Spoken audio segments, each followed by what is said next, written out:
Hi, everyone, and welcome to this episode of ReRooted. I'm Francesca Maxime, and this is where we kind of look at where our roots are shared, where we have shared connection, where we can actually get more tethered and dig a little bit deeper down into that which is already there and already nourishing that sometimes we can forget about when perhaps our limbs are severed in some way. And our guest today is Diana Fosha. She is Dr. Diana Fosha, a contemporary psychologist who developed accelerated experiential dynamic psychotherapy, AEDP. And she currently runs a private practice in New York City and is the director of the AEDP Institute. She teaches at NYU, and she has authored The Transforming Power of Affect, a model for accelerated change, and the first editor of The Healing Power of Emotion, the Effective Neuroscience Development and Clinical Practice, and that also is co-authored by Dan Siegel and Marion Solomon. And Dan, of course, is a friend to the Be Here Now Network. And just to explain a little bit about AEDP, and then she'll get right into it, it's a form of therapy that holds every individual has an internal drive to heal and grow, operating within, no matter what type of trauma they've experienced. And in this therapy, those in treatment are encouraged to process painful emotions and experiences in order to develop new, healthier coping mechanisms. And practitioners argue that unhealthy defensive reactions are at the root of many psychological issues, but that by processing these, people in treatment can develop healthier outlooks and eliminate unhealthy defenses. The treatment approach has its roots in several psychological theories, including attachment theory, body-focused approaches, and affective neuroscience. And Dr. Fosha was born in Bucharest, Romania, and received her bachelor's from Barnard and her doctorate in clinical psychology from the City University of New York. And I just want to extend a warm welcome. Thank you so much for being with us here today on ReRooted. Diana, it's a pleasure. Such a pleasure to be here. Thank you for inviting me, Francesca. Looking forward to our conversation. Yes. Yeah. Anything that I was sort of, when I reflect back, or, you hear some of the things that others have said about you, that bio I sort of pulled from the goodtherapy.org website to give them proper credit. Right. Anything there that stood out to you as I was reading it back? Well, one is they did a pretty good job. So that's nice to hear.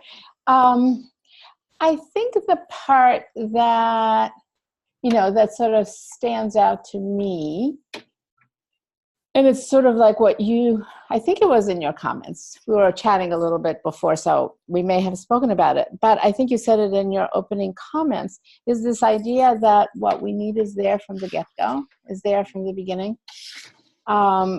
It may not be apparent, it may not be easy to facilitate, or it may be easier to facilitate than we suspect. But I think that's something that's so fundamental to AEDP and to how I work, which is that the healing is there. And it's about sort of engaging it and bringing it forth and getting it to sort of like engage with that which is broken or that which doesn't work. But it's not like we're broken and at the end we're healed. It's like the two are side by side. I love that. Yeah. I love that it's already there. And, in the mindfulness communities, oftentimes we'll say things like the sun is not shining. It's just that the clouds are obscuring it right now. Right. And sometimes the clouds are thick, but it's always there. Right. And so then we, sort of are trying to figure out the best approach to sort of say, all right, well, today's a cloudy day, and can we be with that? And then can we also cultivate an ability to recognize that the sun is, in fact, still shining? Right.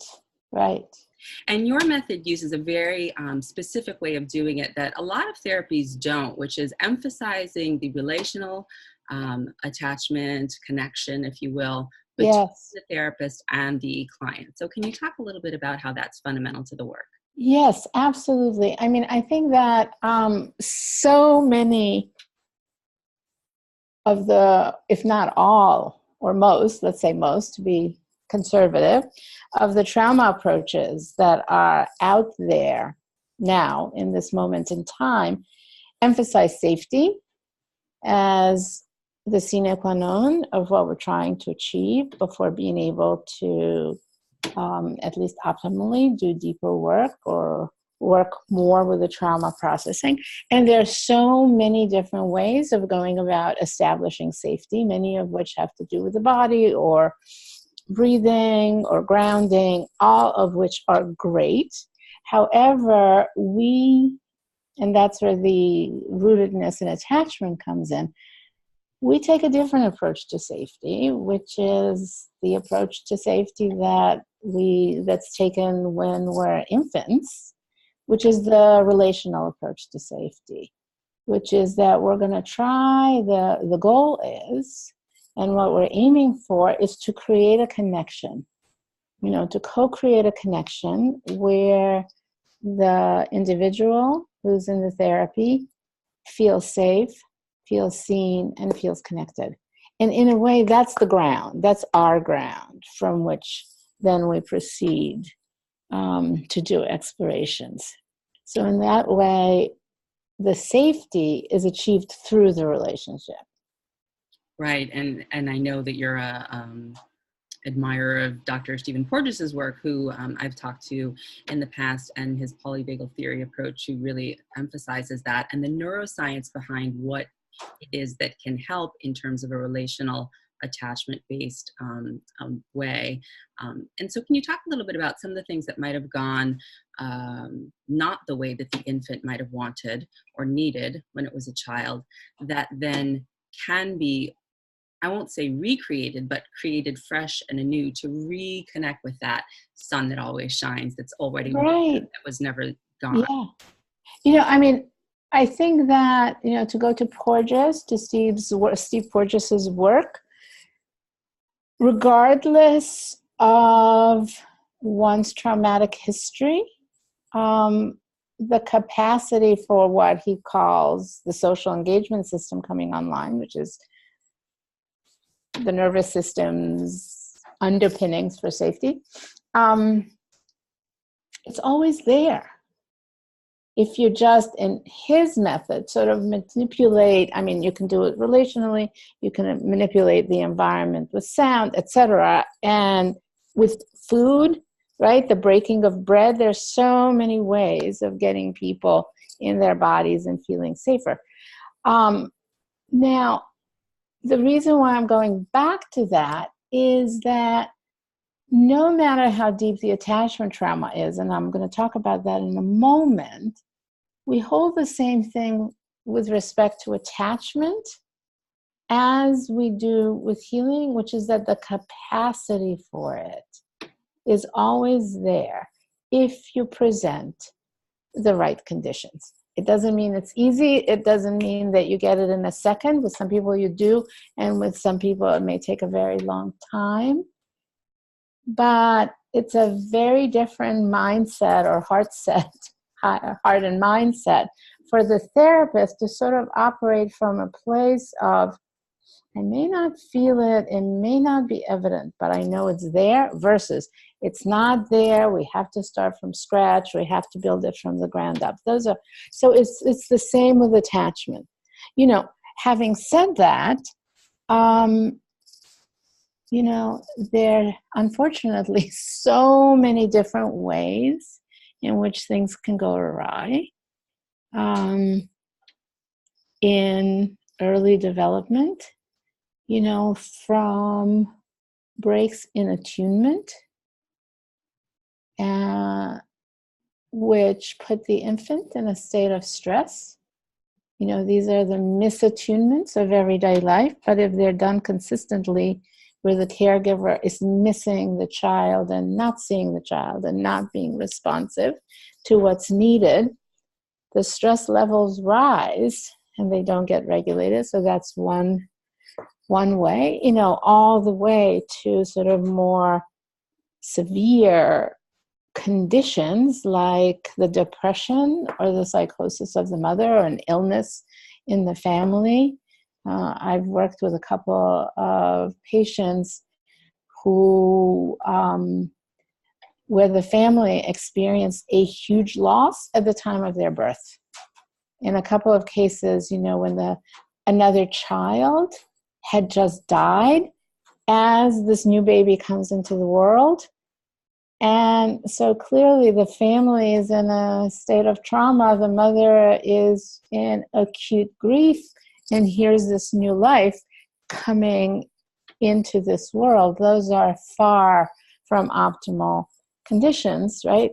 So some of the other things, all the way to then trauma, illness, loss, and the million things that can happen, to put children at risk and to separate them from nourishment and attachment, right? And what we do know from attachment theory is that kids internalize that. They internalize that if there's a relationship between the child and the caregiver, the nature of that relationship then gets internalized, and we end up treating ourselves sometimes or with some frequency the way our caregivers, right, treated us. It's a little more complex than that, but in some essential way. There's a real embodied adaptive learning there with what was available, which makes exactly ideal. And so we want to bow to the fact that the organism sort of knows, the infant organism kind of knows that, like, here's what I need to do to make it to tomorrow, even if it's not ideally what, That's exactly right. Yeah. Right? And so as you talk about that with grief, it reminds me of my mindfulness meditation teacher, mentor, Jack Portfield, talks a lot about how his teachers, I believe, if I'm quoting this correctly, or alluding to this correctly, that they say something along the lines of the whole of the path, or all of the path, or much of the path is letting go, and they talk about tears of the way, meaning that we're processing through oftentimes sort of the decalcification of all of this held grief over what I think oftentimes is ambiguous losses, or things not connected in some way that are kind of floating around and feel like helping us, survive, but feeling fragmented. And through this relational field with your model, you're actually calling on therapists to be willing to do their own work so that they can show up in this way. Yes. And then that being the safe container that the client can step into. Yes, I think you said it very beautifully, right? It is, we talk about sort of patient safety and therapist risk-taking, that like the therapist has to like really show up and be willing to be vulnerable and be willing to engage. That's another piece of this, which is that, the old psychoanalytic model of neutrality is counter. It's not just that it's not quite applicable, it's counter to this work. You can't do this work with neutral face. You can't do this work by aiming to be blank. Number one, it's hardly ever achieved, but that's a detail. But separate from that, even the trying to suppress natural reactions to achieve this kind of neutrality is really counter to everything that the establishing a safe relational field is about, where the affect and the empathy and the delight and, whatever it is that the other evokes, their suffering evokes empathy or compassion, their delightfulness evokes joy, or, whatever it is, that's part of the co-creation of safety, that the therapist is a human, and it's an engaged human at that. I love that you're saying that, because I think there was a part here somewhere that I had pulled from another talk that you had done that said something about the therapist holding the client existing in the heart and mind of the other, and how rich and nourishing that would feel. I know a lot of folks want their partners, their spouses, they would just hope that their spouse would be able to just let them be who they are as they are in that moment. And yet there's so many defenses that have been built up around even allowing that. And then God forbid they've ever had a taste of it. If it isn't sustained somehow, then it can be very disappointing in a regular relationship. But in a therapeutic relationship in the AEDP model, you're really showing that therapists can continue to show up and do this time and time again, so the receiver's organism can actually start to integrate what that feels like. Yeah, again, I think you said it very beautifully. There's something, these are sort of small moments, but, making a reference to something one's patient said a couple of weeks ago, and saying, like you were talking about that, and I was thinking about that, or, oh, as you're talking now, I'm thinking of that. And people's eyes light up and say, you remember? Or remembering the name of the sister.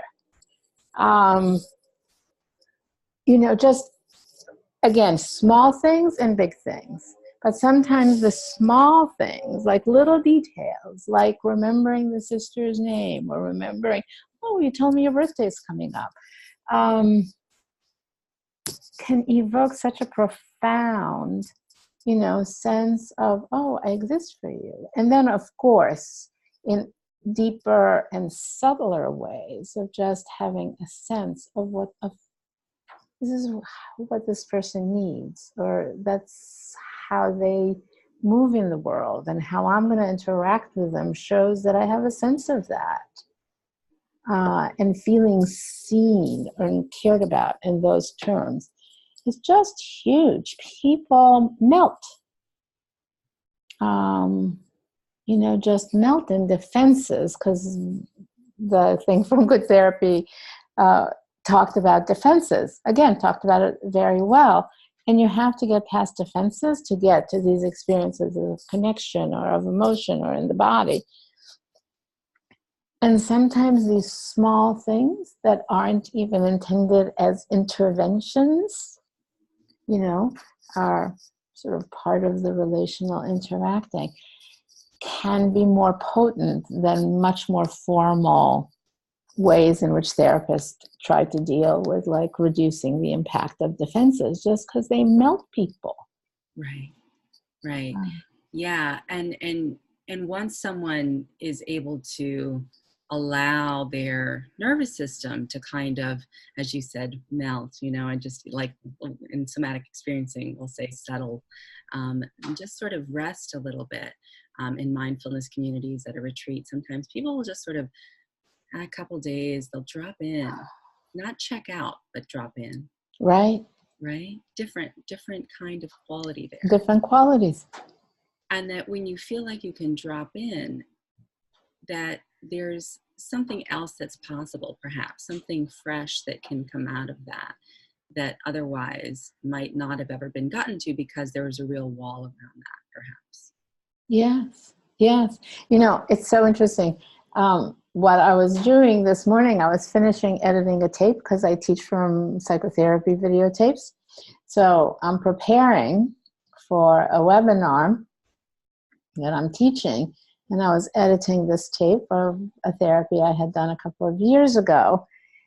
And I'm working with this lovely woman who simultaneously is very resilient and has had more trauma, more complex trauma than anybody can imagine.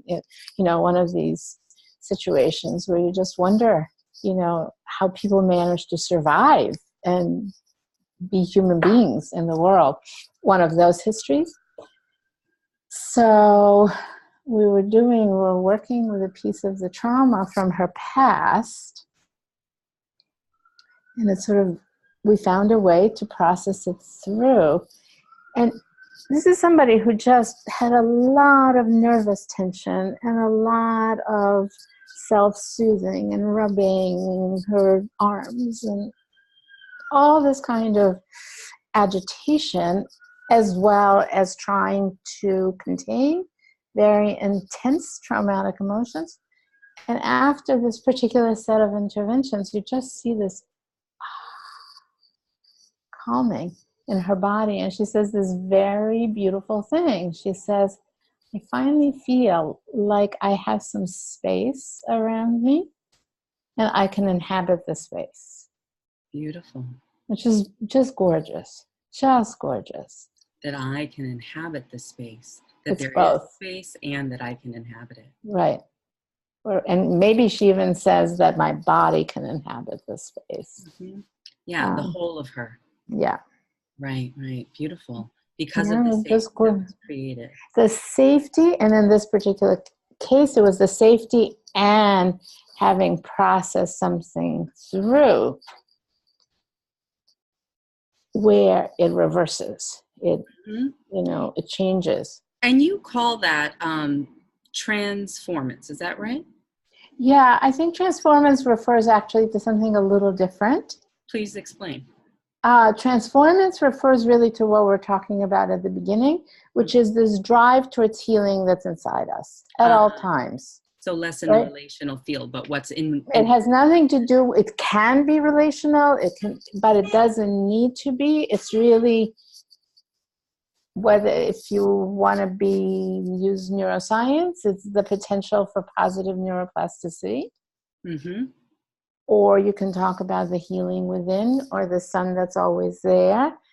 The ideas are very similar, but I think transformance, really. So I am with this woman whom I've just described, one of the just worst traumatic histories I have heard. If she didn't want to come out from under the table, that would make sense. But at the same time, she's a full human being with a full life and relationships, and it's that transformance that is at play always, side by side with the trauma. So that's the transformance piece. Got it. No, I got it. So transformation is possible as opposed to just in the relational field, and transformance is always present. Yes, and just for a second to sort of where that comes from is that, my background prior to doing this work, how I was initially trained is psychoanalytic, psychodynamic, which is a very rich training, but it's very pathology oriented. And there's an endless and rich vocabulary for things that go wrong, but very few words for things that go right. Yes.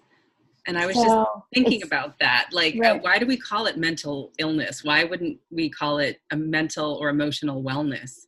You could refer to the same body of work and you could frame it in a different way. Exactly. So transformance came out of the wish to name something that's the counter of resistance, right? Resistance that gets us to put on defenses and so on and so forth. We have a term for that. So this is sort of like the counter tendency. Yeah, the reframe. Exactly. And so once we get there, like you're honoring the dignity and worth of the person. It's always, noble and dignified. We say when you take your seat in the midst of it all, and you really just remember that Tara Brach talks about the golden Buddha underneath the clay. That's sort of there. That sometimes when we get to that place where we are connected, somehow we've gotten what we wanted. The signal cry, as Diana Fosha talks about, is no longer on high alert. That we end up becoming terrified because we have received that which we have so long time longed for. And how do you work with that with someone when you finally receive something that you wanted, which is that safe, seen, soothed, kind of safe holding connection, and then the terror comes up in its different ways? Yeah, we call that emotional experience. We have a word for it or a term for it, which is the tremulous affects. That one is shaking. And, we've gone some ways to sort of, there are two things that happen in what you described. I think one is that because you feel safe, the really dark, scary stuff can now come to the fore. That's one aspect of, I feel good, I feel safe, I'm letting down my defenses. So like all the stuff that I've kept suppressed now comes to the fore. And we're working with the trauma, the grief, the losses, the shame, what have you. So that's one aspect of the fear. The other aspect of the fear is healthy, which is the fear of the new. It's not the old fear. It's, I'm doing this for the first time and I don't have a script. I'm in a foreign country and I don't speak the language and I don't know how the money works or the transportation. And it's really beautiful, but like, Yeah. Right? There's that fear, right? Which is the fear of the new, or I'm on the edge of the diving board and the water looks beautiful, but ooh. Right, these are normative fears. And I think that's where an attachment orientation is beautiful, because it's just about holding and normalizing and saying, of course you're afraid. Of course you haven't done this before. We'll figure it out together. Right, that's... Yeah. And that reminds me of even some of the work with my clients where they've been, feeling like you're describing. And I've said, is it that it's so terrible that we know that it's so terrible, or might it be something more along the lines of, could we be curious about whether or not it feels unfamiliar? Exactly. And, a couple of times people have been like, oh, unfamiliar. Yeah, I don't really know what this feels like, but maybe we don't have to have, from the mindfulness, language, the narrative, the story around unfamiliar is terrible. Exactly. Doom and gloom. Right. As opposed to not quite knowing.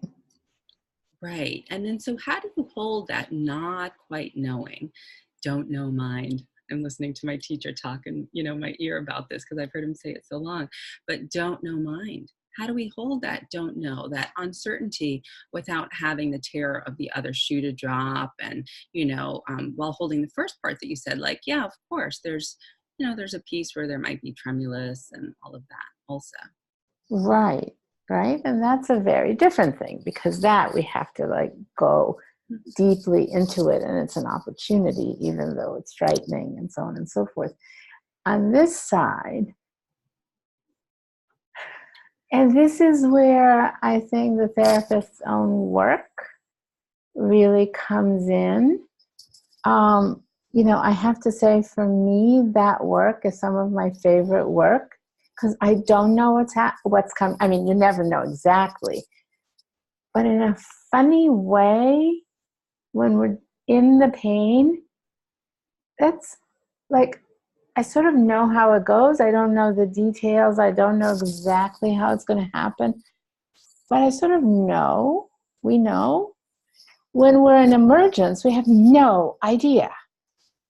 And there's something so beautiful about that. And it's really, that's where the trusting the process, really comes in. And, so that my comfort and even love for the emergence, let's see what this exploration will yield.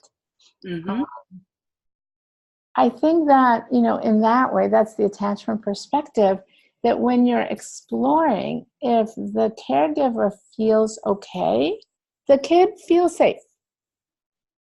If the mom is scared, then the child will be scared and nothing ever happens.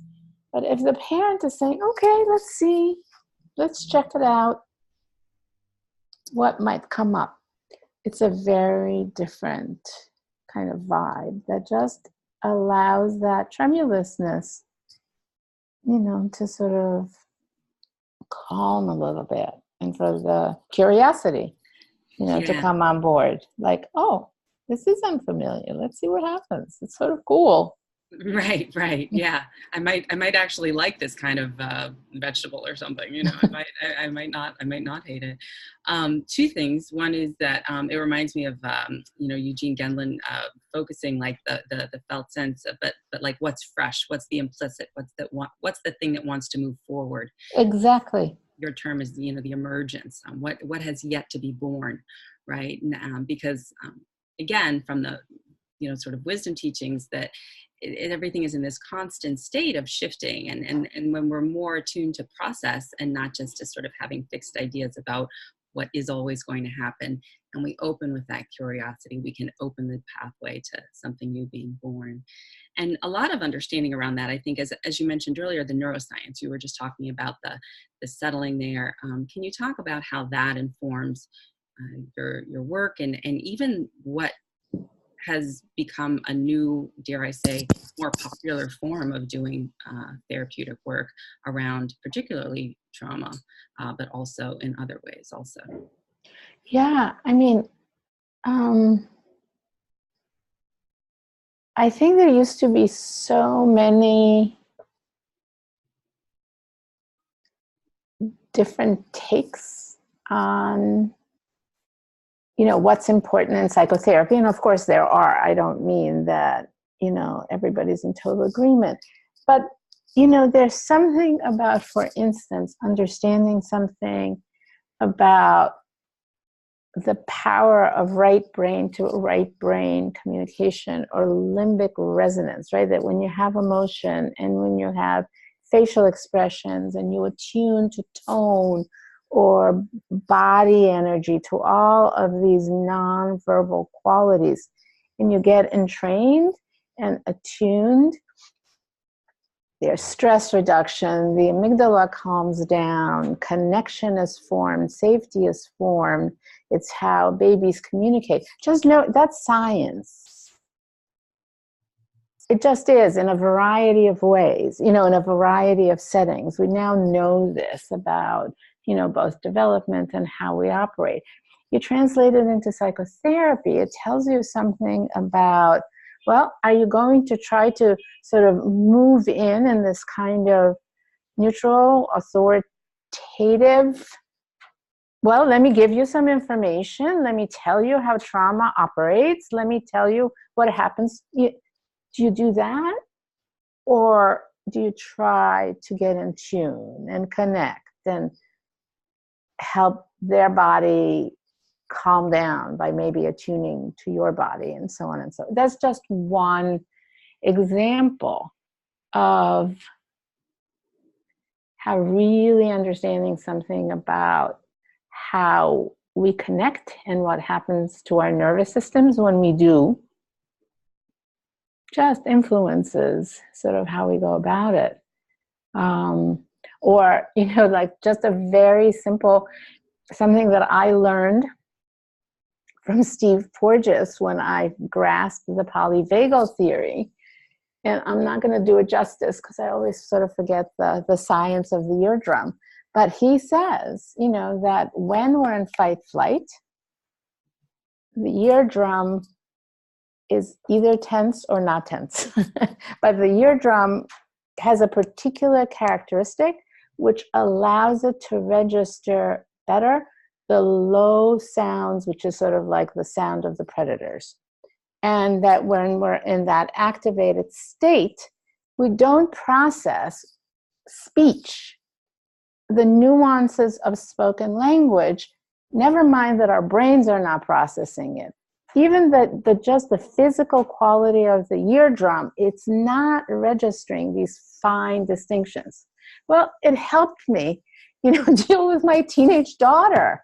I thought there's no point in having an argument until everybody calms down.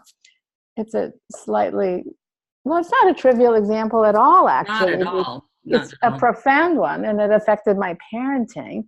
But also, I think, in work with patients who are dysregulated, just understanding, telling them what's going on, or saying, explaining, as a rule, the sort of the top down, is not or challenging them on their false assumptions or something like that, that's not going to do it.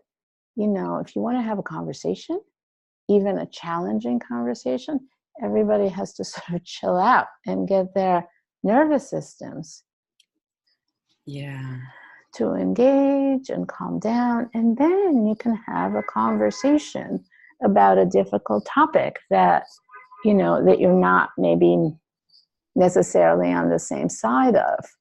Yeah. And what I love about that is that, again, going back to a point that we've talked a little bit about before, is the way in which it requires that the therapist that you're working with does their own work and has a capacity themselves to be able to regulate their nervous system and be present. And I just want to ask you about that, because I think maybe a lot of folks would be terrified if they were therapists to go there and try to do that work, because in some ways, maybe they're not quite ready for that. And so, can you talk a little about that? Yeah, I think,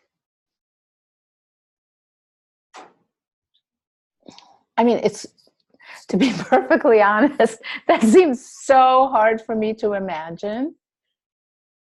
But, of course, it is the case. Again, I think it's like when we're earlier in our careers and sort of are very enamored of theories and understanding, and just if I really grasp the nervous system or the polyvagal theory or these theories of trauma or AEDP and transformation, and I really understand it, then I'll be a wonderful therapist, which can take you a fairly long way.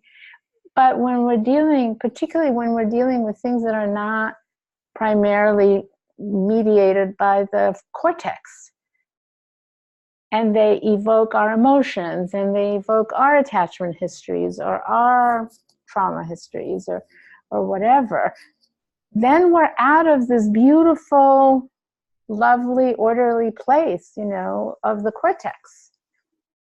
And I think you discover sort of quickly that more studying, or more reading is not really going to be, the route to that. And then I think that's one piece. And I think the other, there's nothing like experiential learning, a quick experiential learning to sort of say, oh, it's scary, but it's also so good.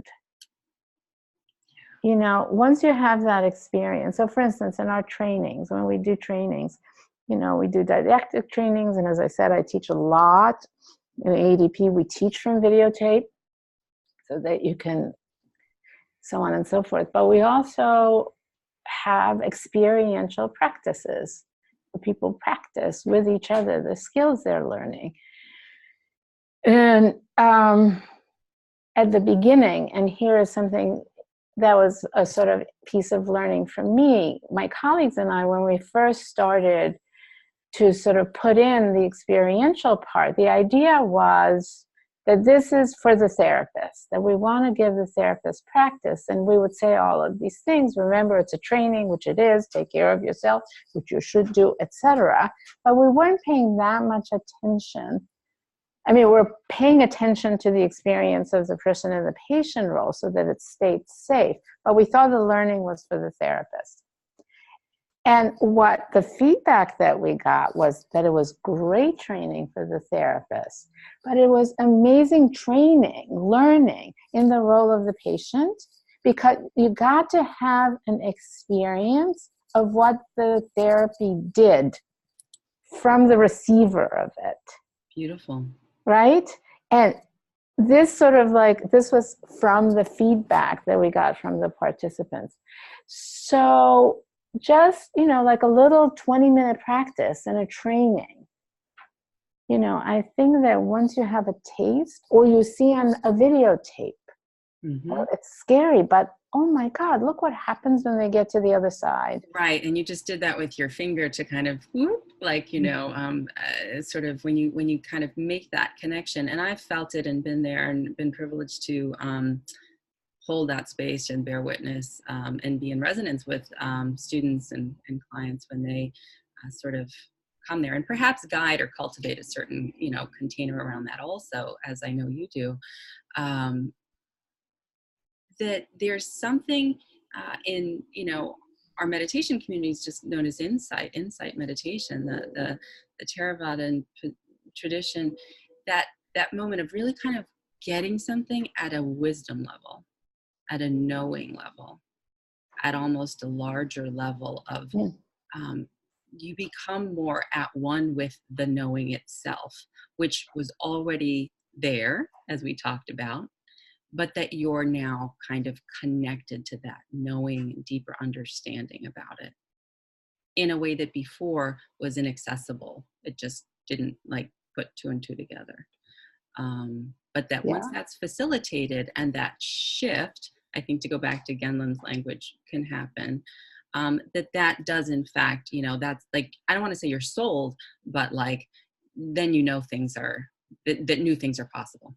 Right. But I mean, it's not sold because it's not the right metaphor, right? It's a commercial metaphor. But I think actually Genlin has this beautiful quote that I use in my training, which is, he says something like, once you have the experience of change, you no longer wander around in the desert lost looking for it.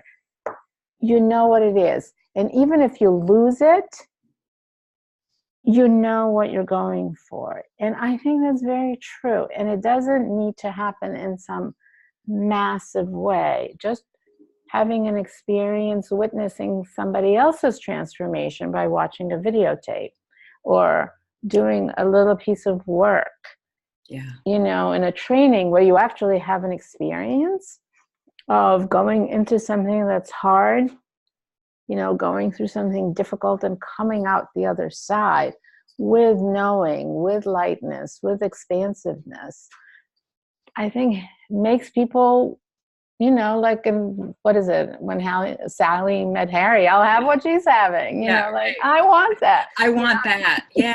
No, exactly. I love that. And I also want to mention too, that because it's born out of, in your model, in your modality, the relational field. And yet you're not encouraging people, of course, to be dependent on their therapist or to have a relationship with their therapist that lasts forever and ever necessarily. So can you explain how one can then, by learning this, by grokking this, by knowing this experience of change, as you just mentioned, that becomes a part of you that you can take to perhaps work with your own self and relationships? Yeah. I mean, we've talked a lot in this conversation about the relational aspect. There's also the personal experiential aspect. So I always think that there are two dimensions operating, and one is the horizontal dimension, which is the relational field that's out here, that's like this, horizontal. And then there's the experiential or vertical dimension, which is about having an experience, it's in the context of a relational situation, but it's one's own experience. And in a way, the safety facilitates it. So our working with emotion or trauma processing that I sort of referenced, in the work that I was editing this morning with my very traumatized and very simultaneously resilient patient.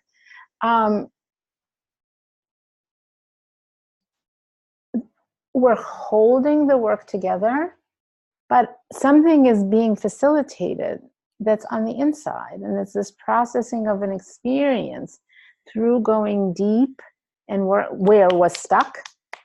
That's the trauma. It gets stuck in the body. It doesn't process through. The emotion is defended against. And you're sort of helping the emotion start to flow, go through those painful places, and then come out the other side. Now, what we didn't talk about, which is an aspect of AEDP that is really congruent with contemplative practices. And we get to, crazily to some of the same phenomena through psychotherapy rather, is that when we have this thing called metatherapeutic processing, which means that when somebody has an experience of change for the better, they've gone from feeling bad to feeling good. Usually you feel good, stay with that, and that's very nice, and we're done. For us, that's the beginning of the next phase of work, which is that we focus in on the very experience of change and still work with it experientially. And when you do that, these wild things happen, right? That the change and the transformation and the energy expands and spirals upward, and there's more energy and more vitality. And it culminates in what you were talking about, these states of expansiveness and calm that feel transpersonal, feel like one's knowing is a very deep kind of knowing. Where people say these beautiful, amazing, poetic, paradoxical things like, I have finally found my home, which I have never had. Right? This gorgeous thing that feels like it's a line from a poem, but I'm actually quoting, a patient who said that, Beautiful. Right? So that's really, I think, this such congruence, and coming at it in different ways through a contemplative practice or through this particular kind of relational and experiential psychotherapy. Because as I said, the relationship creates the safety in a way so the person can do their work. Right. And as we begin to wind down, I know that there's sort of an awareness that I would like to ask you about around the more social constructs of trauma, like the larger container of patriarchy or racism or oppression in various forms, socioeconomic, that we live in. And then knowing these kinds of therapeutic approaches are very helpful to so many people. And then also knowing some of the limitations around access to care for other kinds of populations that perhaps can't afford it, or where do we meet with this as people, as therapists, if anyone's listening, as lay people, I'm just curious. Right. I mean, so we're at a moment in time in this country where that question is becoming non-discretionary. And I think so many people are addressing it, and that includes us in the AEDP Institute. I think we're really, that's on our agenda, starting at the beginning of the year, of number one, sort of doing our own work with it. And secondly, beginning to address those questions. I mean, how do we transcend that? One level, which we have, is scholarships and fellowships for, which is very important for people who it's, training that costs money. So therefore, helping people be able to afford it is a big deal. But that's just one aspect. Having, the availability. And we're sort of like talking about initiatives to start to consult to agencies. I think most of my, the faculty of the AEDP Institute, I certainly know I have that practice. I have a couple of dedicated spots for pro bono clients who can't afford private fees and so on and so forth.